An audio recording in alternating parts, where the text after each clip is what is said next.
This evening on the Girls You Love to Hate, we will be recapping on last Monday's presentations. First, let's take a look at what Carla has to say over Davis. Okay, thank you, Micah. Today we are talking about the Wendy group, and they once again started off with the Wendy Davis talk show. The group was pretty normal. I think a little bit too normal. They could have spiced it up a bit. And like the main points were to reduce standardized testing, and they also mentioned something about discouraging teachers with the easing of the pressure if they reduce even more than the regular 5. They also talked about supporting the DREAM Act and making it easier for students to go to school and then save some money by having dual credit classes as well as paying in-state tuition. I think that is all we have for the Davis group. Thank you. The Leticia Vanderpute group used much of their presentation time to exhibit their opponents' misleading and unfair attacks.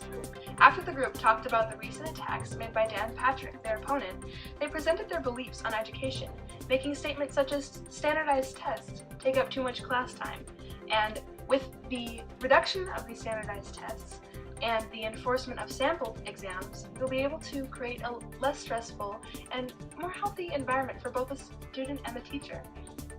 They define the sample test to be merely a smaller portion of an exam that tracks the progress and the learning of each student individually. Although the Leticia Vanderpute group did well in what they did present, there were many aspects of Leticia's policy on education that were left out, and the audience may have been left wondering. Well, that is all I have to say about the Leticia group. Now we'll go to Sherry for her views on the Abbott group. Thank you, Micah. The Abbott group shared their policy views on education. They plan on expanding early childhood development programs, which have proven to be crucial at a young age. Not only will their math and language skills improve, but their critical thinking skills will better help them when looking for jobs. They plan on incorporating and investing in technology to have better working online resources while still maintaining a traditional classroom feel. The Abbott group made quite a confusing statement. They stated that when regarding in-state tuition rates, undocumented students are required to establish that they're residents for at least a year before applying to any college, and that they have lived in Texas for the 3 years that led them to getting their diploma or GED requirement.